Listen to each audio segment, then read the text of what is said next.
ਚਾਹੁੰਦੇ ਹਾਂ ਕਿ 18 ਤਰੀਕ ਨੂੰ ਇਹ ਜਿਹੜਾ ਲੋਕਡਾਊਨ ਸੀ ਨੰਬਰ 3 ਲੋਕਡਾਊਨ ਇਹ ਬੰਦ ਹੋਣਾ। ਪਤਾ ਨਹੀਂ government of India Ki announce ਕਰ ਰਹੀ ਹੈ ਨਹੀਂ ਅਨਾਊਂਸ ਕਰ ਰਹੀ, ਲੇਕਿਨ ਮੈਂ ਇਸ ਗੱਲ ਨੂੰ ਅੱਗੇ ਲੈ ਕੇ ਜਾਵਾਂਗਾ।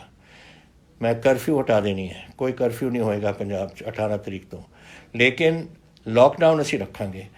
ਇਹ ਤੁਹਾਡੀ ਹਿੰਮਤ ਔਰ ਇਹ ਲੋਕਡਾਊਨ ਦਾ ਹੈ ਕਿ ਸਾਡੇ ਪੰਜਾਬ ਅੱਜ ਬਚਿਆ ਹੋਇਆ ਹੈ। ਪਿਛਲੇ ਹਫ਼ਤੇ ਕਿ ਮੈਂ ਤੁਹਾਡੇ ਨਾਲ ਹਰ ਹਫ਼ਤੇ ਇੱਕ ਵਾਰ ਗੱਲ ਕਰੂੰਗਾ, ਇਸ ਲਈ ਕਿ ਤੁਸੀਂ ਮੈਨੂੰ ਸੋਸ਼ਲ ਮੀਡੀਆ 'ਤੇ ਬਹੁਤ ਸਵਾਲ ਕਰਦੇ ਹੋ, ਬਹੁਤ ਗੱਲਾਂ ਦੱਸਦੇ ਹੋ, ਔਰ ਉਹ ਕਦੇ 400 ਕਦੇ 500 ਇਹੋ ਜਿਹੇ ਸਵਾਲ ਆ ਜਾਂਦੇ ਨੇ। ਮੇਰੇ ਵਾਸਤੇ ਬਹਿ ਕੇ ਇਕੱਲੇ ਦਾ ਦੇਣਾ ਔਖਾ ਹੋ ਜਾਂਦਾ ਹੈ। ਤਾਂ ਮੈਂ ਆਪਣੇ ਦਫ਼ਤਰ ਨੂੰ ਕਿਹਾ ਸੀ ਕਿ ਇਹ ਸੋਸ਼ਲ ਮੀਡੀਆ ਦੇ ਵਿੱਚੋਂ ਤੁਸੀਂ ਦੇਖੋ ਜਿਹੜੇ ਕਿਸੇ ਮੁੱਦੇ 'ਤੇ ਜ਼ਿਆਦਾ ਤੋਂ ਜ਼ਿਆਦਾ ਸਵਾਲ ਹੋਣ, ਉਹ ਮੁੱਦੇ ਤੁਸੀਂ ਮੈਨੂੰ ਲਿਸਟ ਕਰ ਦਿਓ ਅਤੇ ਮੈਂ ਉਹਦਾ ਜਵਾਬ ਦੇ ਦਿਆ ਕਰਾਂਗਾ ਇੱਕ ਵਾਰ ਹਫ਼ਤੇ 'ਚ। ਤਾਂ ਪਹਿਲੀ ਗੱਲ ਤਾਂ ਤੁਹਾਡੇ ਜਿਹੜੇ ਬਾਰ ਆਉਂਦੀ ਹੈ ਗੱਲ ਕਿ ਸਾਨੂੰ ਕੋਵਿਡ ਦੇ ਬਾਰੇ ਦੱਸੋ ਕਿ ਕੀ ਆਪਣਾ ਹੋ ਰਿਹਾ ਹੈ, ਕੀ ਕੈਸੇ ਚੱਲ ਰਿਹਾ ਪੰਜਾਬ ਦੇ ਵਿੱਚ। ਤੁਹਾਨੂੰ ਪਤਾ ਹੈ ਇਹ ਸ਼ੁਰੂਆਤ ਹੋਈ ਸੀ ਜਦੋਂ ਸਾਡੇ NRI ਬਾਹਰੋਂ ਆਏ ਸੀ, ਉੱਥੋਂ ਪਹਿਲਾਂ ਨਵਾਂ ਸ਼ਹਿਰ ਦੇ ਵਿੱਚ, ਫਿਰ ਹੁਸ਼ਿਆਰਪੁਰ ਦੇ ਵਿੱਚ। ਉਹ ਤੋਂ ਬਾਅਦ ਫਿਰ ਇਹ ਹੋਈ ਸੀ ਜਦ ਇਹ ਉਹ ਕਾਬੂ ਆ ਗਿਆ ਸੀ ਕੁਛ ਹੱਦ ਤੱਕ। ਫਿਰ ਸਾਡੇ ਜਿਹੜੇ ਆਏ ਸੀ ਇੱਥੋਂ ਨੰਦੇੜ ਸਾਹਿਬ ਤੋਂ, ਉੱਥੋਂ ਜਦੋਂ ਕੋਈ ਤਕਰੀਬਨ 4200 ਦਾ ਬੰਦੇ ਉੱਥੋਂ ਆਏ ਸੀ। 3000 ਤੋਂ ਉੱਪਰ ਆਏ ਸੀ ਰਾਜਸਥਾਨ 'ਚ, ਜਿਹੜੇ ਸਾਡੇ ਬੰਦੇ ਗਏ ਸੀ ਉੱਥੇ ਸਰੋਂ ਵੱਢਣ ਵਾਸਤੇ, ਔਰ ਕੁਛ ਆਏ ਸੀ ਇੱਧਰਲੇ ਪਾਸਿਓਂ ਆਪਣੇ ਕੋਟਾ ਤੋਂ, ਜੋ ਉੱਥੇ ਆਪਣੇ ਕੋਰਸ ਵਗੈਰਾ ਕਰ ਰਹੇ ਸੀ। ਉੱਥੋਂ ਆ ਗਏ ਸੀ ਕੋਈ 17-18 ਬੰਦੇ ਜਿਹੜੇ ਇਹ ਪੋਜ਼ੀਟਿਵ ਨਿਕਲੇ। ਇਹਦੇ ਵਿੱਚੋਂ ਇਹ 4200 ਕੁਛ ਤੋਂ ਜਿਹੜੇ ਨੰਦੇੜ ਤੋਂ ਆਏ ਤੋਂ ਮਹਾਰਾਸ਼ਟਰ ਤੋਂ ਆਏ ਸੀ, 1250 ਬੰਦੇ ਪੋਜ਼ੀਟਿਵ ਨਿਕਲੇ, ਤਕਰੀਬਨ 25% ਜਿਹਨਾਂ ਦੇ ਵਿੱਚੋਂ। ਹੁਣ ਇਹ ਬਹੁਤ ਚੀਜ਼ ਮਹਾਰਾਸ਼ਟਰ ਦੇ ਵਿੱਚ ਬਹੁਤ ਫੈਲੀ ਹੋਈ ਹੈ। ਔਰ ਕੋਈ ਜਦ ਗਿਆ ਸੀ ਮੱਥਾ ਟੇਕਣ ਹਜ਼ੂਰ ਸਾਹਿਬ, ਨੰਦੇੜ ਸ਼ਹਿਰ ਹੈ ਬਹੁਤ ਵੱਡਾ, ਉਹਦੇ ਵਿੱਚ ਗਿਆ ਹੋਣਾ ਹੈ, ਤਾਂ ਇਹ ਚੀਜ਼ਾਂ ਉੱਥੇ ਹੋ ਗਈਆਂ। ਲੇਕਿਨ ਅੱਜ ਖੁਸ਼ੀ ਨੂੰ ਮੈਨੂੰ ਕਹਿੰਦੇ ਕਿ ਉਸ ਨੂੰ ਅਸੀਂ ਕੰਟਰੋਲ 'ਚ ਲਿਆਏ। ਲੋਕ ਅਸੀਂ ਕੁਆਰੰਟੀਨ 'ਚ ਕੀਤੇ, ਉਹਨਾਂ ਦੀ ਬੜੀ ਟੈਸਟਿੰਗ ਕੀਤੀ, ਉਹਨਾਂ ਦਾ ਇਲਾਜ ਵਗੈਰਾ ਕੀਤਾ, ਔਰ ਬਹੁਤ ਹੱਦ ਤੱਕ ਇਹ ਕੰਟਰੋਲ 'ਚ ਆਇਆ ਹੋਇਆ ਹੈ ਇਸ ਵੇਲੇ। ਸਾਡੇ ਖੁਸ਼ੀ ਇਸ ਗੱਲ ਦੀ ਹੈ ਕਿ ਜਿਹੜੇ ਮੈਂ ਤੁਹਾਨੂੰ ਦੱਸਿਆ ਸੀ ਇੱਕ ਵਾਰ ਕਿ ਜਿਹੜੇ ਇਹ ਜਦੋਂ ਸਪਾਈਕ ਆਈ ਸੀ ਨਾ ਨੰਦੇੜ ਤੋਂ, ਮਹਾਰਾਸ਼ਟਰ ਤੋਂ ਜਿਹੜੇ ਲੋਕ ਆਏ ਸੀ, ਉਹ ਚਲਿਆ ਗਿਆ ਸੀ 905 ਤੱਕ। ਜਿਹੜੇ ਬੰਦੇ ਇੱਕਦਮ ਤੁਹਾਡੀ ਸਪਾਈਕ ਇਹੋ ਜਿਹੀ ਆਈ ਕਿ 905 ਦੇ ਕਰੀਬ ਪੇਸ਼ੈਂਟ ਤੁਹਾਡੇ ਪੋਜ਼ੀਟਿਵ ਨਿਕਲੇ ਉਹਦੇ 'ਚ। ਹੁਣ ਉਹ ਸਾਰਾ ਕੰਟਰੋਲ 'ਚ ਆ ਗਿਆ। ਉਹਨਾਂ ਵਿੱਚੋਂ ਕਈ ਤਾਂ ਵਾਪਸ ਉਹਨਾਂ ਦੀ ਇਲਾਜ ਹੋ ਕੇ ਘਰਾਂ ਚਲੇ ਗਏ, ਥੋੜ੍ਹੇ ਜਿਹੇ ਰਹਿ ਗਏ। ਅੱਜ ਮੈਂ ਸਮਾਂ ਉਹਦੇ ਵਿੱਚੋਂ 17 ਬੰਦੇ ਸੇ ਕਪੂਰਥਲਾ ਰਾਣਾ ਗੁਰਜੀਤ ਜੀ ਨੇ ਉੱਥੋਂ ਉਹਨਾਂ ਨੂੰ ਹੌਸਪੀਟਲ ਤੋਂ ਲੈ ਕੇ ਉਹਨਾਂ ਨੂੰ ਵਿਦਾ ਆਪਣੇ ਪਿੰਡਾਂ ਨੂੰ ਕੀਤਾ। ਉਹ ਠੀਕ ਹੋ ਰਹੇ ਨੇ ਉੱਥੇ। ਅੱਜ ਜਿਹੜੇ ਸਾਡੇ ਰਿਕਾਰਡ 'ਚ ਆਉਂਦੇ ਡੇਲੀ, ਉਹ ਇਹ ਹੈ ਕਿ 13 ਮਈ ਨੂੰ ਉਹ ਜਿਹੜੇ 900 ਦੇ ਕਰੀਬ ਸੀ, ਉਹ 13-10 'ਤੇ ਪਹੁੰਚ ਗਿਆ। 14 ਮਈ ਨੂੰ 11, ਅੱਜ 13, ਔਰ ਟੋਟਲ ਸਾਡਾ 1932 ਸਾਡੇ ਕੋਵਿਡ ਸ਼ੁਰੂ ਤੋਂ ਹੀ ਜਦ ਤੋਂ ਸ਼ੁਰੂ ਹੋਇਆ 1932 ਬੰਦਿਆਂ ਨੂੰ ਹੋਇਆ ਸੀ। ਲੇਕਿਨ ਹੁਣ ਇਹ 10, 11, 13 ਇਸ ਲਾਈਨ 'ਤੇ ਚੱਲਦਾ। ਔਰ ਇੱਕ ਸਪਾਈਕ ਜਦੋਂ ਆਇਆ ਸੀਗਾ, ਜਿਹੜੇ ਮਹਾਰਾਸ਼ਟਰ ਆਏ ਥੇ ਜਾਂ ਰਾਜਸਥਾਨ ਤੋਂ ਆਏ ਸੀ, ਉਦੋਂ ਵੀ ਸਾਡਾ 7, 8, 6 ਇਸ ਤਰੀਕੇ ਨਾਲ ਚੱਲ ਰਿਹਾ ਸੀ, ਹਿੰਦੁਸਤਾਨ ਤੋਂ ਸਭ ਤੋਂ ਘੱਟ। ਔਰ ਇਹ ਆંકੜੇ ਦੇਖੋ, ਇਹ ਬੜੇ ਮੈਂ ਤੁਹਾਨੂੰ ਦੱਸਣਾ ਇਸ ਲਈ ਚਾਹੁੰਦਾ ਕਿਉਂਕਿ ਸਾਡੇ ਸਭ ਤੋਂ ਜ਼ਿਆਦਾ ਜਿਹੜੇ NRI ਨੇ ਦੁਨੀਆ ਦੇ ਵਿੱਚ, ਉਹ ਹੈ ਜਾਂ ਤਾਂ ਤਾਮਿਲਨਾਡੂ ਤੋਂ, ਜਾਂ ਗੁਜਰਾਤ ਤੋਂ, ਜਾਂ ਪੰਜਾਬ ਤੋਂ। ਔਰ ਅੱਜ ਤਾਮਿਲਨਾਡੂ ਦੇ ਵਿੱਚ 10,108 ਤੁਹਾਡੇ ਮਰੀਜ਼ ਨੇ ਇਸ ਬਿਮਾਰੀ ਦੇ, ਗੁਜਰਾਤ ਦੇ ਵਿੱਚ 9,932 ਔਰ ਪੰਜਾਬ ਦੇ ਵਿੱਚ 1932। ਤਾਂ ਦੇਖੋ ਕਿੱਥੇ ਤਾਈਂ ਇਹ ਆ ਗਿਆ ਕੰਮ। ਜਿਹੜੇ ਮੌਤਾਂ ਹੋਈਆਂ ਨੇ ਮਹਾਰਾਸ਼ਟਰ ਆਪਣੇ ਗੁਜਰਾਤ ਦੇ ਵਿੱਚ 606, ਤਾਮਿਲਨਾਡੂ ਵਿੱਚ 71 ਔਰ ਆਪਣੇ 32, ਆਪਾਂ 2% ਹੈ ਉਹਦੇ ਕਰੀਬ। ਔਰ ਤੀਸਰਾ ਜਿਹੜਾ ਡਬਲਿੰਗ ਹੁੰਦੀ ਹੈ ਨਾ ਕਿ ਹਰ ਕਿੰਨੇ ਦਿਨਾਂ ਬਾਅਦ ਅਗਰ ਅੱਜ 10 ਨੇ ਤਾਂ 20 ਕਦੋਂ ਹੋ ਜਾਣਗੇ, ਜਾਂ 30 ਕਦੋਂ, ਜਾਂ ਉਹ 20 ਤੋਂ ਫਿਰ 40 ਕਦੋਂ ਹੋ ਜਾਣਗੇ, ਉਹ ਪੰਜਾਬ ਦੇ ਵਿੱਚ 44 ਦਿਨਾਂ ਬਾਅਦ ਇਹ ਡਬਲਿੰਗ ਹੋ ਰਹੀ ਹੈ, ਜਿੱਥੇ ਮਹਾਰਾਸ਼ਟਰ ਵਿੱਚ 11 ਦਿਨਾਂ ਬਾਅਦ ਔਰ ਤਾਮਿਲਨਾਡੂ ਵਿੱਚ 9 ਦਿਨਾਂ ਬਾਅਦ। तो गैप भी है, बीमारी भी असी काबू कर रहे हैं। और ये चीज़ां बड़ियां अहम होंदियां ने इस बीमारी दे विच। महाराष्ट्र देख लो कितनी बुरी तरह फंसिया हुआ इस काम 'ਚ 19,100 ਬੰਦਿਆਂ ਨੂੰ ਕੋਵਿਡ ਹੋਇਆ ਹੋਇਆ ਔਰ 1066 ਦੀ ਮੌਤਾਂ ਹੋਈਆਂ ਨੇ। ਇਹ ਬੜੀ ਸਾਨੂੰ ਔਰ 11 ਦਿਨ 'ਚ ਡਬਲਿੰਗ ਇਹ ਕਰ ਰਹੇ ਨੇ। ਤੋ ਸਾਡਾ ਪੰਜਾਬ ਦਾ ਇਹ ਆંકੜੇ ਬਹੁਤ ਸਹੀ ਆ ਰਹੇ ਨੇ ਇਸ ਵੇਲੇ, ਲੇਕਿਨ ਇਹ ਸਾਰੀ ਤੁਹਾਡੀ ਮਿਹਰਬਾਨੀ ਹੈ। ਦੇਖੋ ਅਸੀਂ ਤਾਂ ਕਹਿ ਸਕਦੇ ਹਾਂ, ਮੈਂ ਤੁਹਾਨੂੰ ਬੇਨਤੀ ਕਰ ਸਕਦਾ, ਅੰਤ ਵਿੱਚ ਤਾਂ ਤੁਸੀਂ ਉਹ ਕਰਨਾ ਹੈ। ਤੁਸੀਂ ਉਹ ਜਿਹੜੀਆਂ ਚੀਜ਼ਾਂ ਅਸੀਂ ਦੱਸੀਆਂ ਨੇ ਤੁਹਾਨੂੰ ਕਿ ਸੋਸ਼ਲ ਡਿਸਟੈਂਸਿੰਗ ਰੱਖੋ, ਹੱਥ ਧੋਵੋ ਵਗੈਰਾ ਜੋ ਡਾਕਟਰ ਕਰਦੇ ਨੇ, ਤੁਸੀਂ ਕਰ ਰਹੇ ਹੋ, ਤਾਂ ਹੀ ਆਹ ਕੰਮ ਐਸੇ ਬਣ ਰਿਹਾ। ਔਰ ਇਸ ਕਰਕੇ ਮੈਂ ਸੋਚਿਆ ਕਿ ਕਈ ਚੀਜ਼ਾਂ ਆਪਾਂ ਨੂੰ ਕਰਨੀਆਂ ਚਾਹੀਦੀਆਂ ਨੇ ਜੋ ਮੈਂ ਥੋੜ੍ਹੀ ਦੇਰ ਬਾਅਦ ਤੁਹਾਨੂੰ ਦੱਸੂੰਗਾ। ਲੇਕਿਨ ਇਹ ਕੁਛ ਹੋਰ ਇਹਦੇ ਥੋੜ੍ਹੇ ਸਵਾਲ ਸੇ, ਜੈਸੇ 50,000 ਬੰਦੇ ਅੱਜ ਸਾਨੂੰ ਪੰਜਾਬ ਛੱਡ ਕੇ ਬਿਹਾਰ ਤੋਂ, ਝਾਰਖੰਡ ਤੋਂ, ਯੂਪੀ ਤੋਂ ਵਾਪਸ ਆਪਣੇ ਘਰਾਂ 'ਚ ਜਾਂ ਉੱਤਰਾਖੰਡ ਤੋਂ ਜਾਣਾ ਚਾਹੁੰਦੇ ਨੇ, ਉੜੀਸਾ ਤੋਂ ਵੀ ਆਏ ਹੋਏ ਨੇ। ਅਤੇ ਮੈਂ ਉਹਨਾਂ ਨੂੰ ਅਸੀਂ ਉਹਨਾਂ ਦੀ ਟ੍ਰੇਨਾਂ ਕਰ ਰਹੇ ਹਾਂ। ਅੱਜ ਦੇ ਦਿਨ ਤਕਰੀਬਨ ਹੋ ਗਈਆਂ ਨੇ 130 ਟ੍ਰੇਨਾਂ ਆਪਣੀਆਂ ਜਾ ਚੁੱਕੀਆਂ ਨੇ। ਉਹਨਾਂ ਨੂੰ ਲਿਜਾ ਕੇ 17 ਤੋਂ 18 ਟ੍ਰੇਨਾਂ ਅਸੀਂ ਡੇਲੀ ਭੇਜ ਰਹੇ ਹਾਂ। ਔਰ ਇਸ ਵੇਲੇ 84 ਟ੍ਰੇਨਾਂ ਯੂਪੀ ਜਾ ਚੁੱਕੀਆਂ ਔਰ 32 ਟ੍ਰੇਨਾਂ ਬਿਹਾਰ ਜਾ ਚੁੱਕੀਆਂ ਨੇ, ਜੋ ਅਸੀਂ ਪੰਜਾਬ ਦੇ ਲੋਕ ਅਸੀਂ ਇਹਦਾ ਪੇਮੈਂਟ ਕਰ ਰਹੇ ਹਾਂ ਤਾਂ ਕਿ ਉਹਨਾਂ ਨੂੰ ਅਸੀਂ ਘਰ ਪਹੁੰਚਾ ਸਕੀਏ। ਉਹਨਾਂ ਨੇ ਸੇਵਾ ਕੀਤੀ ਆਪਣੇ ਸੂਬੇ ਦੀ ਔਰ ਸਾਡੀ ਡਿਊਟੀ ਬਣਦੀ ਹੈ। ਇਸੀ ਹਾਲ ਨਾਲ ਸਾਡੇ ਪੰਜਾਬੀ ਜਿਹੜੇ ਬਾਹਰ ਬੈਠੇ ਨੇ, 60,000 ਪੰਜਾਬੀ ਹਿੰਦੁਸਤਾਨ ਦੇ ਹੋਰ ਸੂਬਿਆਂ 'ਚੋਂ ਵਾਪਸ ਆਉਣਾ ਚਾਹੁੰਦੇ ਆ ਔਰ ਡਿਊਟੀ ਬਣਦੀ ਆ ਉਹ ਸੂਬਿਆਂ ਦੀ ਭੇਜਣ ਨੂੰ। ਲੇਕਿਨ ਅਗਰ ਉਹ ਨਹੀਂ ਭੇਜਣਗੇ ਤਾਂ ਅਸੀਂ ਉਹਨਾਂ ਨੂੰ ਲੈ ਕੇ ਆਵਾਂਗੇ। ਸਾਡੇ ਪੰਜਾਬੀ ਨੇ ਅਤੇ ਅਸੀਂ ਉਹਨਾਂ ਨੂੰ ਉੱਥੇ ਨਹੀਂ ਛੱਡਾਂਗੇ ਅਗਰ ਆਉਣਾ ਚਾਹੁੰਦੇ ਨੇ। ਅੱਜ ਤੁਸੀਂ ਇੱਕ ਸਵਾਲ ਮੈਨੂੰ ਇਹ ਵੀ ਕੀਤਾ ਸੀ ਕਿ ਬਾਹਰੋਂ ਅਸੀਂ ਆਉਣਾ ਚਾਹੁੰਦੇ ਹਾਂ। ਗਵਰਨਮੈਂਟ ਆਫ ਇੰਡੀਆ ਇਹਦੇ ਜਹਾਜ਼ ਕਈ ਜਹਾਜ਼ ਬੁਕਿੰਗ ਕੀਤੀ ਹੈ ਉਹਨਾਂ ਨੇ। 174 ਤਾਂ ਪਹਿਲਾਂ ਜਹਾਜ਼ ਕੀਤੇ ਨੇ, ਹੁਣ ਹੋਰ ਕਰਨ ਲੱਗੇ ਨੇ। ਔਰ ਜਿੱਥੇ ਵੀ ਸਾਡੇ ਹਿੰਦੁਸਤਾਨੀ ਬੈਠੇ ਨੇ ਔਰ ਆਉਣਾ ਚਾਹੁੰਦੇ ਨੇ, ਔਰ ਤੁਸੀਂ ਪੰਜਾਬੀਓ ਜਿਹੜੇ ਬਾਹਰ ਬੈਠੇ ਹੋ ਔਰ ਆਉਣਾ ਚਾਹੁੰਦੇ ਹੋ, ਆਪਣੇ ਕੌਂਸਲ ਜਨਰਲ ਨੂੰ ਤੁਸੀਂ ਜਾ ਕੇ ਦੱਸੋ ਕੌਂਸੂਲੇਟ ਵਿੱਚ ਕਿ ਤੁਸੀਂ ਆਉਣਾ ਚਾਹੁੰਦੇ ਹੋ, ਨਾਮ ਨੋਟ ਕਰਾ ਲਓ ਤਾਂ ਕਿ ਤੁਸੀਂ ਵੀ ਉਸ ਜਹਾਜ਼ ਦੇ ਵਿੱਚ, ਅਸੀਂ ਉਹਨਾਂ ਨੂੰ ਦੱਸ ਦਾਂਗੇ, ਤੁਸੀਂ ਵੀ ਉਹ ਜਹਾਜ਼ ਦੇ ਵਿੱਚ ਆ ਸਕੋ ਵਾਪਸ। ਤਾਂ ਇਹ ਹੈ, ਜਦ ਆਓਗੇ ਤੁਸੀਂ ਪੁੱਛ ਰਹੇ ਹੋ ਮੈਨੂੰ ਸਾਡਾ ਕੁਆਰੰਟੀਨ ਹੋਏਗਾ, ਤੁਹਾਡਾ ਟੈਸਟਿੰਗ ਹੋਏਗੀ ਤੁਹਾਡੀ, ਔਰ ਕੁਆਰੰਟੀਨ 14 ਦਿਨ ਦੀ। ਅਗਰ ਤਾਂ ਤੁਸੀਂ ਪੋਜ਼ੀਟਿਵ ਹੋ ਫਿਰ ਤਾਂ ਤੁਹਾਨੂੰ ਜਾਣਾ ਪਵੇਗਾ ਇਨਟੂ ਹੌਸਪੀਟਲ, ਜਿੱਥੇ ਤੁਹਾਡੇ ਆਪਣਾ ਇਲਾਜ ਕਰਾਉਣਾ ਔਰ ਤੁਸੀਂ ਇਲਾਜ ਤੋਂ ਬਾਅਦ ਆਪਣੇ ਘਰ ਜਾ ਸਕੋਗੇ। ਜਿਨ੍ਹਾਂ ਨੂੰ ਸਿਰਫ ਏਸਿਮਟੋਮੈਟਿਕ ਹੋ ਜਾਂ ਕੁਝ ਬਿਮਾਰੀ ਨਹੀਂ ਹੈ, ਉਹਨਾਂ ਨੂੰ ਅਸੀਂ ਘਰ ਭੇਜ ਦਾਂਗੇ ਕੁਆਰੰਟੀਨ ਵਾਸਤੇ। ਤੁਸੀਂ ਘਰਾਂ 'ਚ ਬੈਠੋ ਔਰ ਤੁਹਾਨੂੰ 14 ਦਿਨ ਉੱਥੇ ਬਿਤਾਉਣੇ ਪੈਣਗੇ। ਫਿਰ ਤੁਹਾਡਾ ਟੈਸਟ ਹੋਊ, ਅਗਰ ਤੁਸੀਂ ਠੀਕ ਹੋ ਫਿਰ ਤੁਸੀਂ ਆਪਣੀ ਇਹ ਕੁਆਰੰਟੀਨ ਦਾ ਕੰਮ ਤੁਹਾਡਾ ਬੰਦ ਹੋ ਜਾਊਗਾ। ਇਹ ਗੱਲਾਂ ਤੁਸੀਂ ਮੈਨੂੰ ਇਹ ਪੁੱਛੀਆਂ ਨੇ ਕੋਵਿਡ ਦੇ ਬਾਰੇ, ਇਹ ਮੈਂ ਤੁਹਾਨੂੰ ਦੱਸਿਆ। ਬਾਹਰੋਂ ਇਸ ਵੇਲੇ ਜੈਸੇ ਮੈਂ ਤੁਹਾਨੂੰ ਦੱਸਿਆ 60,000 ਤੱਕ ਕਰੀਬ ਪੰਜਾਬੀ ਬਾਹਰੋਂ ਹਿੰਦੁਸਤਾਨ ਦੇ ਸੂਬਿਆਂ ਤੋਂ ਆਉਣਾ ਚਾਹੁੰਦੇ, ਲੇਕਿਨ ਇਹ 60 ਤਾਂ ਬਹੁਤ ਅੱਗੇ ਵੱਧ ਸਕਦਾ ਹੈ। ਇਹ ਤਾਂ ਸਿਰਫ ਸਾਡੇ ਵੈਬਸਾਈਟ 'ਤੇ ਆਇਆ ਔਰ ਵੈਬਸਾਈਟ ਤੋਂ ਇਲਾਵਾ ਕਈਆਂ ਨੂੰ ਤਾਂ ਪਤਾ ਵੀ ਨਹੀਂ ਹੋਣਾ ਕਿ ਸਾਡਾ ਵੈਬਸਾਈਟ ਕੀ ਹੈ ਕਿਤੇ ਨਹੀਂ। ਜਿਹੜੇ ਕੋਈ ਰਹਿ ਜਾਂਦੇ ਹੋ ਤੁਸੀਂ, ਅਗਰ ਤੁਸੀਂ ਆਉਣਾ ਚਾਹੁੰਦੇ ਹੋ ਸਾਨੂੰ ਦੱਸ ਦਿਓ, ਅਸੀਂ ਤੁਹਾਨੂੰ ਲਿਆਵਾਂਗੇ। ਔਰ ਜਿਹੜੇ ਵਿਦੇਸ਼ਾਂ ਤੋਂ ਆ ਰਹੇ ਨੇ, ਜੋ ਸਾਨੂੰ ਖਬਰ ਆਈ ਹੈ ਐਕਸਟਰਨਲ ਅਫੇਅਰਸ ਮਿਨਿਸਟਰੀ ਤੋਂ ਕਿ ਤਕਰੀਬਨ 20,000 ਦੇ ਕਰੀਬ ਆਪਣੇ ਪੰਜਾਬੀ ਇੱਥੇ ਵਾਪਸ ਆਉਣਾ ਚਾਹੁੰਦੇ ਨੇ। ਤਾਂ ਜੈਸੇ ਮੈਂ ਤੁਹਾਨੂੰ ਦੱਸਿਆ ਆਪਣੇ ਕੌਂਸੂਲੇਟਾਂ ਨੂੰ ਆਪਣਾ ਨਾਂ ਪਹੁੰਚਾਓ ਜ਼ਰੂਰ। ਸਕੂਲਾਂ ਦੇ ਬਾਰੇ ਦੇਖੋ, ਇਹ ਬੜੀ ਸਕੂਲਾਂ ਦੇ ਵਿੱਚ ਇਹ ਬਿਮਾਰੀਆਂ ਫੈਲ ਸਕਦੀਆਂ ਨੇ, ਵਾਇਰਲ ਹੁੰਦੀਆਂ ਨੇ, ਕਈ ਚੀਜ਼ਾਂ ਹੁੰਦੀਆਂ ਨੇ। ਦੇਖੋ ਆਪਣੇ ਚਿਕਨ ਪੌਕਸ ਹੁੰਦੀ ਹੈ, ਮੰਪਸ ਹੁੰਦੇ ਨੇ, ਇੱਕ ਬੱਚੇ ਤੋਂ ਦੂਜੇ ਬੱਚੇ, ਤੀਜੇ ਬੱਚੇ, ਚੌਥੇ ਬੱਚੇ ਤੱਕ ਜਾ ਸਕਦੀਆਂ ਨੇ। ਔਰ ਤਾਂ ਹੀ ਉਹ ਸਕੂਲਾਂ ਵਿੱਚ ਵੀ ਕੋਈ ਹੋ ਜਾਏ ਜੋ ਬੋਰਡਿੰਗ ਸਕੂਲ ਨੇ ਉੱਥੇ ਕੁਆਰੰਟੀਨ ਦੇ ਵਿੱਚ ਪਾ ਦਿੰਦੇ ਨੇ, ਨਹੀਂ ਕਹਿੰਦੇ ਨੇ ਘਰਾਂ ਜਾ ਕੇ ਤੁਸੀਂ ਆਪਣੀ ਕੁਆਰੰਟੀਨ 'ਚ ਰਹੋ। ਇਹੀ ਤਰੀਕਾ ਹੈ ਵਾਇਰਸ ਨੂੰ ਕੰਟਰੋਲ ਕਰਨ ਦਾ, ਇੱਕੋ ਹੀ ਤਰੀਕਾ ਹੈ। ਅਤੇ ਸੋਸ਼ਲ ਡਿਸਟੈਂਸਿੰਗ ਰੱਖੋ, ਬੱਚਿਆਂ ਨੂੰ ਇਕੱਠੇ ਨਾ ਹੋਣ ਦਿਓ। ਹੁਣ ਇਕੱਠੇ ਤਾਂ ਸਕੂਲਾਂ ਦੇ ਵਿੱਚ ਕੈਸੇ ਰੋਕੋਗੇ ਤੁਸੀਂ? ਬੈਂਚ 'ਤੇ ਬਹਿੰਦੇ ਨੇ ਜਾਂ ਖੇਡਦੇ ਨੇ ਜਾਂ ਕੁਛ ਇੱਕ ਦੂਜੇ ਦੇ ਨਾਲ ਤਾਂ ਮਿਲਣਗੇ ਹੀ। ਕੋਈ ਫੁੱਟਬਾਲ ਖੇਡਦਾ ਹੈ, ਕੋਈ ਕੁਛ ਹੋਰ ਚੀਜ਼ ਖੇਡਦੇ, ਤੁਸੀਂ ਰੋਕ ਨਹੀਂ ਸਕਣਾ ਇਸ ਨੂੰ। ਲੇਕਿਨ ਅਸੀਂ ਸਕੂਲਾਂ ਨੂੰ ਇਹ ਜ਼ਰੂਰ ਕਿਹਾ ਕਿ ਇਹਦੇ ਦੌਰਾਨ ਕੋਈ ਇਨਕਰੀਜ਼ ਨਹੀਂ ਹੋਏਗੀ ਉਹਨਾਂ ਦੀ ਫੀਸ ਦੀ। ਇਸ ਸਾਲ ਮੈਂ ਇਹਨਾਂ ਨੂੰ ਭੇਜ ਚੁੱਕਿਆ ਆਰਡਰ ਕਿ ਕੋਈ ਤੁਸੀਂ ਜਿਹੜਾ 8% ਅਸੀਂ ਇਨਕਰੀਜ਼ ਅਲਾਉ ਕਰ ਦਿੰਦੇ ਹਾਂ ਆਪਣੇ ਪ੍ਰਾਈਵੇਟ ਸਕੂਲਸ ਨੂੰ ਕਿ ਤੁਸੀਂ 8% ਤਾਈਂ ਆਪਣਾ ਵਧਾ ਸਕਦੇ ਹੋ ਆਪਣੀ ਫੀਸ, ਉਹ ਨਹੀਂ ਹੋਣਗੀਆਂ ਇਸ ਸਾਲ। ਪਹਿਲੀ ਗੱਲ ਤਾਂ ਇਹ ਹੈ।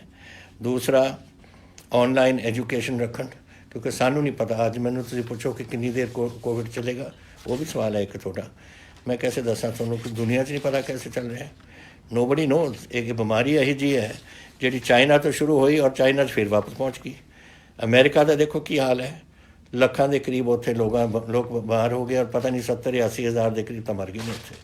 ਇਹ ਸਾਰੇ ਕਿਤੇ ਦੁਨੀਆ ਚੱਲੀ ਹੈ ਤਾਂ ਕੋਈ ਕੰਟਰੋਲ ਨਹੀਂ ਨਾ ਸਾਨੂੰ ਪਤਾ ਹੈ ਬਿਮਾਰੀ ਬਾਰੇ, ਨਾ ਡਾਕਟਰਾਂ ਨੂੰ, ਨਾ ਸਾਇੰਟਿਸਟ ਨੂੰ, ਕਿਸੇ ਨੂੰ ਪਤਾ ਇਸ ਦੇ ਬਾਰੇ। ਤਾਂ ਇਹ ਕਰਕੇ ਸਕੂਲ ਸਾਨੂੰ ਬੰਦ ਰੱਖਣੇ ਪੈਣਗੇ ਜਦ ਤਾਈਂ ਕੁਝ ਇਹਦੀ ਜਾਣਕਾਰੀ ਨਹੀਂ ਹੁੰਦੀ ਔਰ ਇਹ ਨਹੀਂ ਪਤਾ ਲੱਗਦਾ ਕਿ ਇਹਦਾ ਅਸੀਂ ਕੈਸੇ ਇਲਾਜ ਇਹਦਾ ਕਰਾਂਗੇ। ਸੋ ਇਹ ਤੁਹਾਨੂੰ ਇਹ ਤੁਹਾਨੂੰ ਔਖੀ ਘੜੀ ਤੁਹਾਨੂੰ ਕੱਟਣੀ ਪਊ।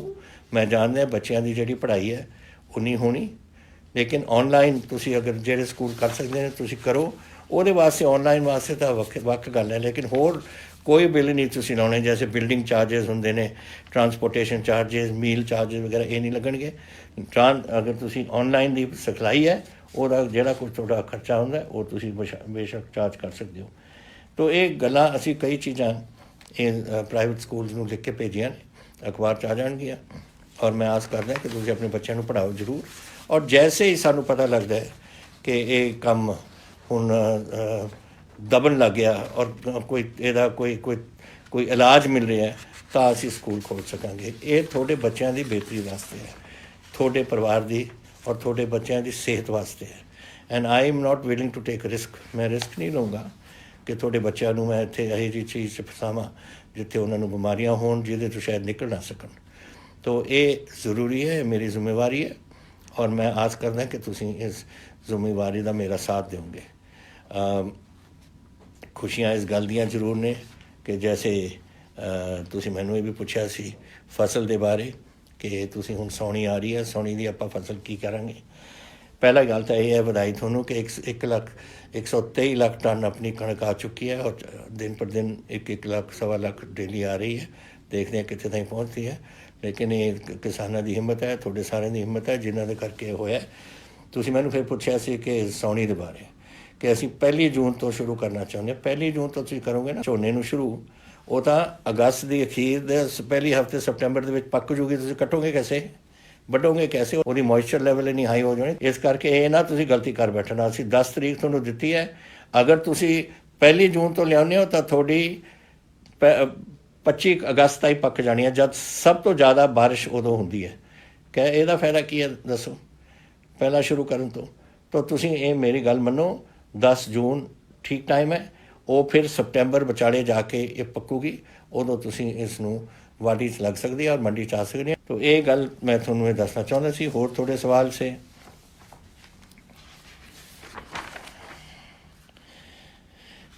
सरकार गवर्नमेंट ऑफ इंडिया नूं फ्लाइटां ते ट्रेन लाने चाहिए ने, मैं समझदा लाने चाहिए ने।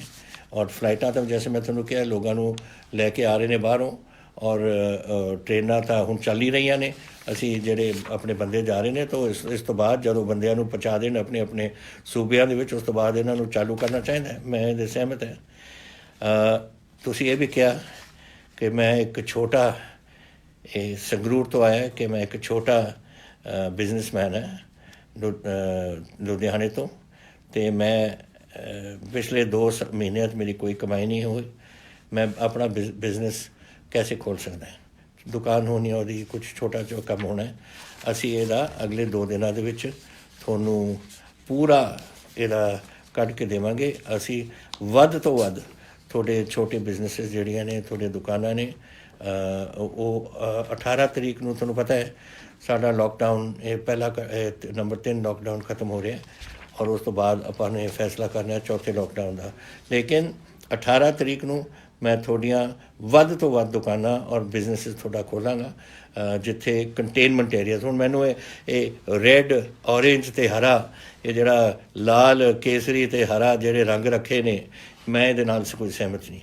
मैं प्राइम मिनिस्टर साहब नूं भी कहा सी उस दिन बोलते हुए कि ये गल्लां मैनूं नहीं पता, ये सानूं पता है पंजाब दे विच की हालात ने। अब चीफ मिनिस्टर होर सूबिਆਂ ਦਾ पता है, सानूं साडे ते छड्डो कि असीं की करांगे। ते असीं हुण रखांगे कन्फाइनमेंट जोन या नॉन कन्फाइनमेंट जोन।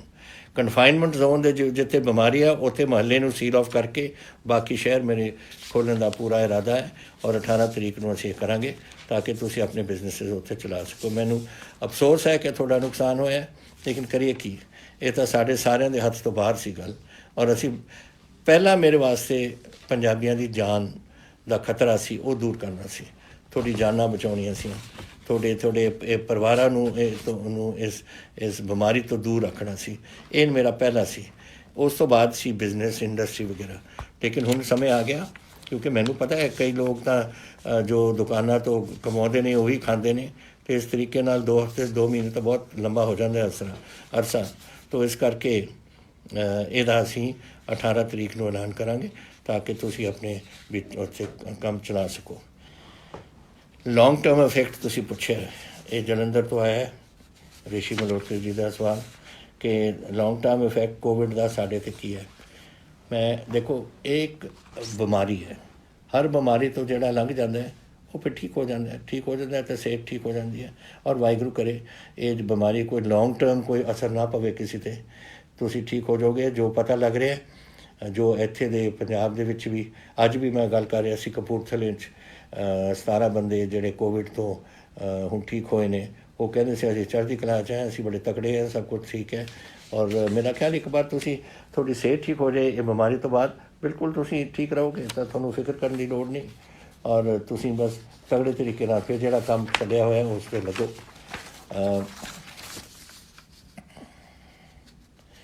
ਇੰਡਸਟਰੀਅਲਿਸਟ ਦਾ ਇੱਕ ਹੋਰ ਆਇਆ ਕਿ we are not getting chance to open factories ਥੋੜ੍ਹੀਆਂ ਖੁਲਾਤੀਆਂ ਵੱਡੀਆਂ, ਜਿਹੜੇ ਨੌਨ ਰੈੱਡ ਜ਼ੋਨ, ਜਿਹੜਾ ਕੰਟੇਨਮੈਂਟ ਜ਼ੋਨ ਦੇ ਵਿੱਚੋਂ ਉਹ ਤਾਂ ਖੁੱਲ੍ਹ ਗਈਆਂ ਨੇ।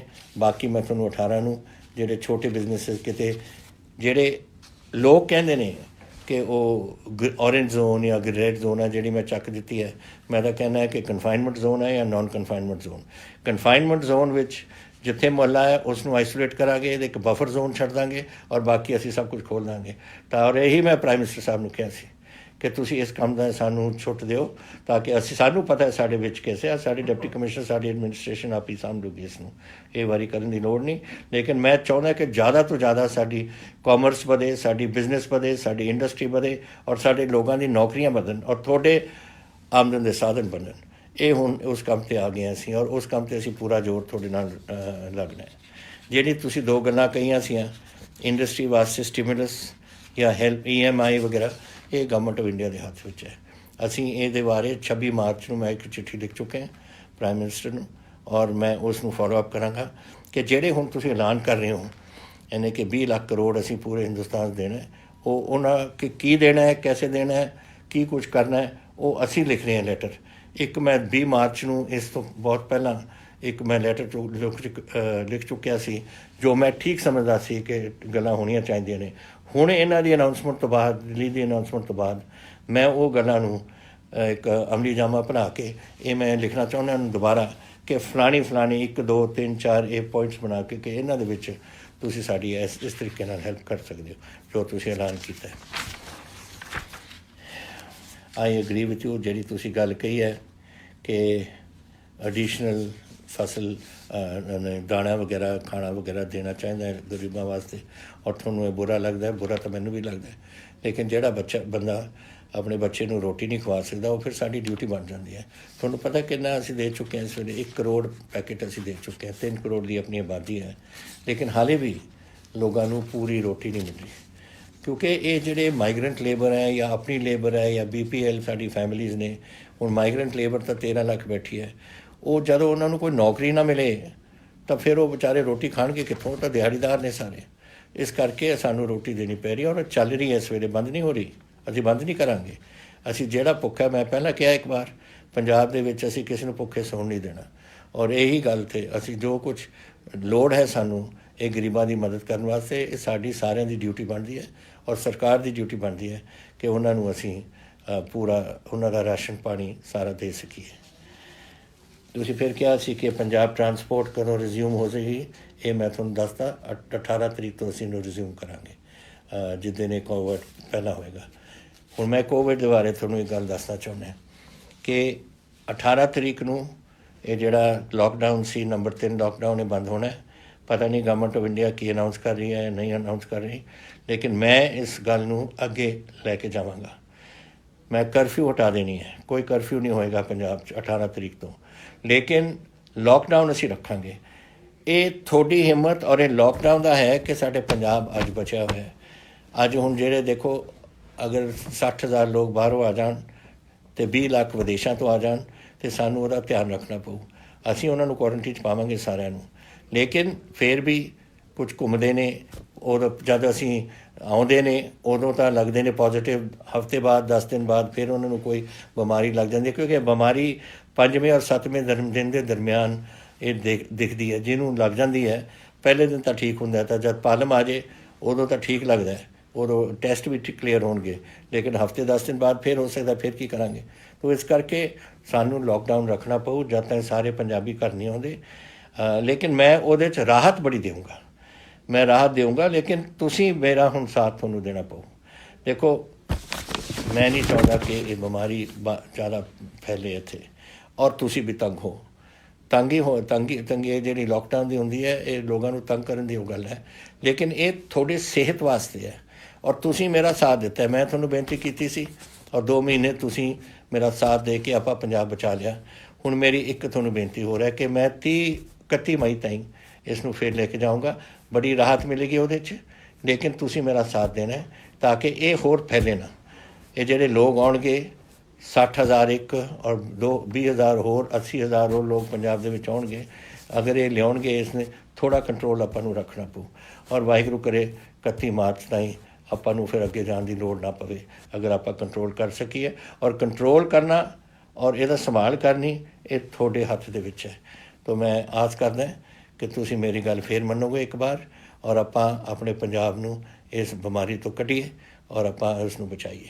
ਇੱਕ ਸਵਾਲ ਤੁਸੀਂ ਕੀਤਾ ਸੀ ਕਿ ਗਵਰਨਮੈਂਟ ਦੇ ਵਿੱਚ ਤੁਸੀਂ ਰਿਕਰੂਟਮੈਂਟ ਕਰੋਗੇ ਜਾਂ ਨਹੀਂ। ਇਹ ਤੁਹਾਨੂੰ ਪਤਾ ਹੈ ਕਿ ਅਸੀਂ ਆਪਣੇ ਪਿਛਲੇ ਬਜਟ ਸੈਸ਼ਨ ਦੇ ਦੌਰਾਨ ਐਲਾਨ ਕੀਤਾ ਸੀ ਕਿ ਅਸੀਂ 1 ਲੱਖ ਨੌਕਰੀਆਂ ਇਹਦੇ ਵਿੱਚ ਇਸ ਸਾਲ ਦੇ ਵਿੱਚ ਕਰਾਂਗੇ।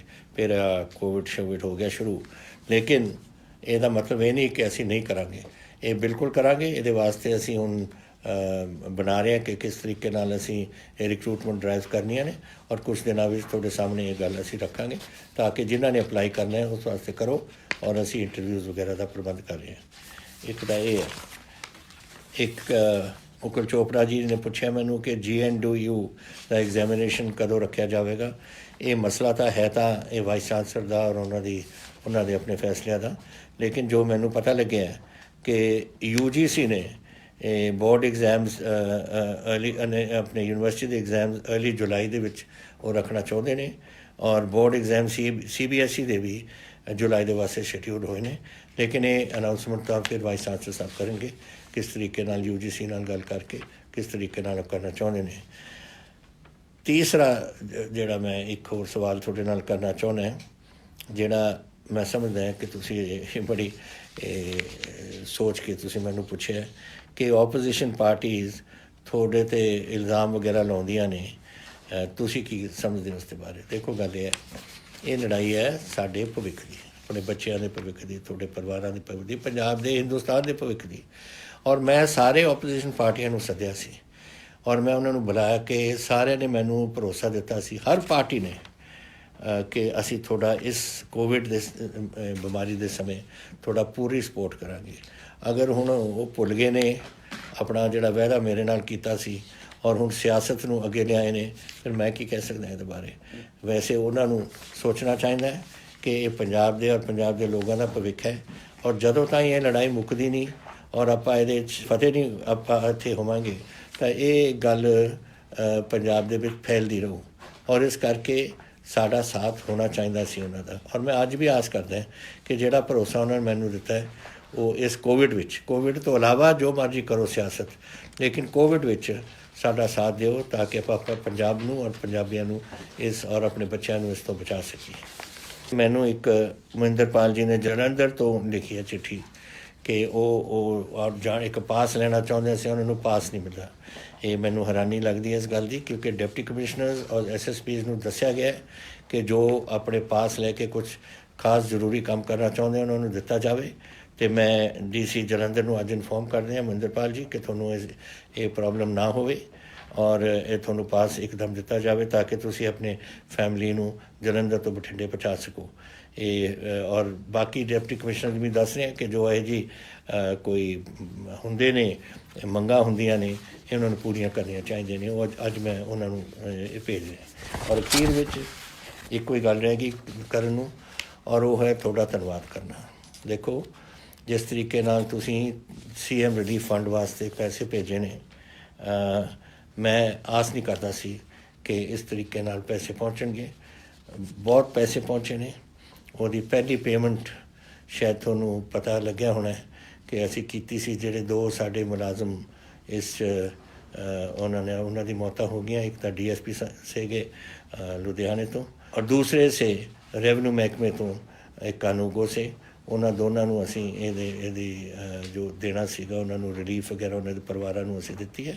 ਔਰ ਸਾਡੇ ਕੋਲ ਬਹੁਤ ਪੈਸੇ ਪਏ ਨੇ ਇਸ ਵੇਲੇ, ਕੋਈ ਇਹਦੀ ਤੰਗੀ ਨਹੀਂ, ਕੋਈ ਪ੍ਰੋਬਲਮ ਨਹੀਂ ਸਾਨੂੰ ਆਉਣੀ। ਲੇਕਿਨ ਧੰਨਵਾਦ ਤੁਹਾਡਾ, ਕਿਉਂਕਿ ਤੁਸੀਂ ਅਮਾਊਂਟਸ ਕੋਈ ਵੀ ਹੋਵੇ, ਤੁਸੀਂ ਆਪਣੇ ਦਿਲੋਂ ਆਪਣੇ ਪਿਆਰ ਨਾਲ ਇਹ ਭੇਜਿਆ ਆਪਣੇ ਪੰਜਾਬ ਵਾਸਤੇ, ਤਾਂ ਮੈਂ ਦਿਲੋਂ ਤੁਹਾਡਾ ਸਾਰਾ ਸ਼ੁਕਰਗੁਜ਼ਾਰ ਹਾਂ। ਅਤੇ ਮੇਰੇ ਵੀਰੋ ਭੈਣੋ, ਕੋਈ ਇਹੋ ਜਿਹੇ ਸਵਾਲ ਹੋਣ, ਕੋਈ ਗੱਲਾਂ ਹੋਣ ਜੋ ਤੁਹਾਡੇ ਮਨ 'ਚ ਨੇ, ਜੋ ਤੁਸੀਂ ਮੈਨੂੰ ਪੁੱਛਣਾ ਚਾਹੁੰਦੇ ਹੋ, ਮੈਂ ਤੁਹਾਨੂੰ ਦੱਸਿਆ ਹਰ ਹਫ਼ਤੇ ਮੈਂ ਇੱਕ ਦਿਨ ਇਹ ਤੁਹਾਡੇ ਨਾਲ ਇਹ ਗੱਲ ਕਰਿਆ ਕਰਾਂਗਾ। ਜ਼ਰੂਰ ਮੈਨੂੰ ਲਿਖ ਕੇ ਭੇਜੋ ਔਰ ਮੈਂ ਕੋਸ਼ਿਸ਼ ਕਰੂੰਗਾ। ਆਪ ਜੀ ਦੇਖ ਰਹੇ ਹੋ ਪਟਿਆਲਾ ਟੀਵੀ। ਪਟਿਆਲਾ ਟੀਵੀ ਜੋੜੇ ਆਪ ਜੀ ਨੂੰ ਸੋਹਣੇ ਪੰਜਾਬ ਅਤੇ ਦੇਸ਼ ਨਾਲ। ਹਮੇਸ਼ਾ ਦੇਖਦੇ ਰਹੋ ਪਟਿਆਲਾ ਟੀਵੀ। ਹੁਣ ਤੁਹਾਡੀ 10ਵੀਂ ਅਤੇ 12ਵੀਂ ਤੋਂ ਬਾਅਦ ਨੌਕਰੀ ਦੀ ਚਿੰਤਾ ਖਤਮ। ਗਲੋਬਲ ਅਚੀਵਰਸ ਅਵਾਰਡ ਨਾਲ ਸਨਮਾਨਿਤ ਪਟਿਆਲਾ ਦੀ ਸਵੈ ਰੋਜ਼ਗਾਰ ਪ੍ਰਦਾਨ ਕਰਵਾਉਣ ਵਾਲੀ ਪਹਿਲੀ ਅਤੇ ਸਭ ਤੋਂ ਪੁਰਾਣੀ ਸੰਸਥਾ Guru Nanak Institute of Medical Technology, ISO ਪ੍ਰਮਾਣਿਤ ਪੰਜਾਬ ਦਾ ਨੰਬਰ 1 ਇੰਸਟੀਚਿਊਟ। ਸੰਪਰਕ ਕਰੋ Guru Nanak Institute of Medical Technology, main road, factory area, near Shiv Mandir, Patiala, Punjab.